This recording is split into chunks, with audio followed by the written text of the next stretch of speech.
যুক্তরাষ্ট্র ও ইরানের মধ্যকার নটবর্ডে যুদ্ধবিরতির ভবিষ্যৎ আবারও অনিশ্চিত হয়ে পড়েছে।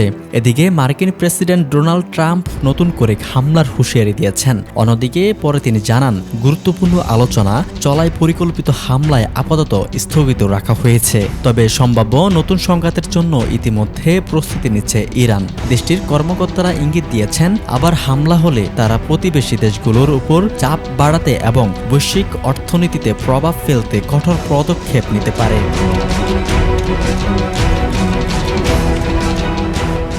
নিরাপত্তা বিষয়ক বিশ্লেষক হামিদ রেজা আজিজ বলেন, চলতি বছরের প্রথম দফায় যুদ্ধে ইরান দীর্ঘমেয়াদী সংঘাতের প্রস্তুতি নিয়েছিল। সেই কারণে তারা ক্ষেপণাস্ত্র ব্যবহারের কিছুটা সংযম দেখায়, যাতে দীর্ঘ সময় ধরে হামলা চালানো সম্ভব হয়। তবে নতুন করে যুদ্ধ শুরু হলে পরিস্থিতি ভিন্ন হতে পারে। ইরানের ধারণা, এবার সংঘাত হবে স্বল্প সময়ে হলেও অনেক বেশি তীব্র। বিশেষ করে দেশটির জ্বালানি অবকাঠামোকে লক্ষ্য করে সম্মিলিত হামলার আশঙ্কা করছে তেহরান।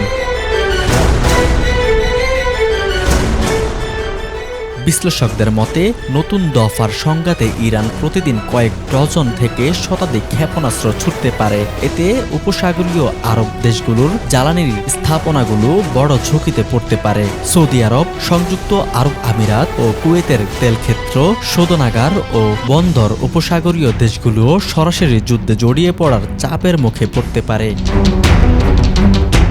গত কয়েক সপ্তাহে ইরানের সরকারি ঘনিষ্ঠ মহলে, বিশেষ করে সংযুক্ত আরব আমিরাতকে নিয়ে কড়া বক্তব্য দেখা গেছে। তেহরানের অভিযোগ, আমিরাত মার্কিন সামরিক স্থাপনা ব্যবহারের সুযোগ দিয়ে ইরানের বিরুদ্ধে হামলায় সহায়তা করেছে। ইরানের নিরাপত্তা বাহিনীর ঘনিষ্ঠ বিশ্লেষক মেহেদি খারাতিয়ান এক পডকাস্ট সাক্ষাৎকারে সরাসরি হুঁশিয়ারি দিয়ে বলেন, আমরা চাইলে আমিরাতকে আবারও ওটের যুগে ফিরিয়ে নিতে পারি, প্রয়োজন হলে আবুধাবিও দখল করব। যদিও এসব বক্তব্যকে অতিরঞ্জিত বলে মনে করছে, তবেও বিশ্লেষকদের মতে এগুলো ইরানের সামরিক রেভলিউশনারি গার্ড কর্পসের ভেতরের চিন্তা ভাবনার প্রতিফলন।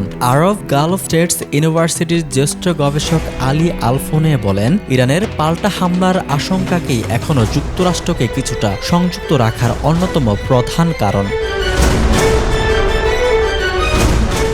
এছাড়া ইরান লোহিত সাগর ও এডেন উপসাগরকে সংযুক্ত করা বাব আল মন্দেব প্রণালীতে ও প্রভাব বিস্তারের প্রচেষ্টা করতে পারে। বিশ্ব বাণিজ্যের প্রায় 10% এই পথ দিয়ে পরিচালিত হয়। ইয়েমেনের ইরান সমর্থিত হুথি গোষ্ঠীর নিয়ন্ত্রিত এলাকার কাছেই প্রণালীটি অবস্থিত।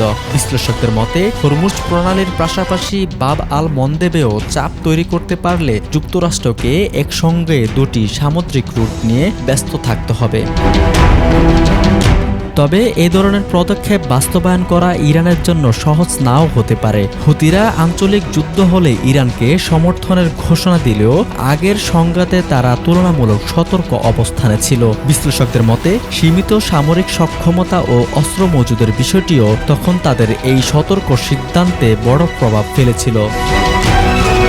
ইমান Hasan Nishat, desk report, News Times.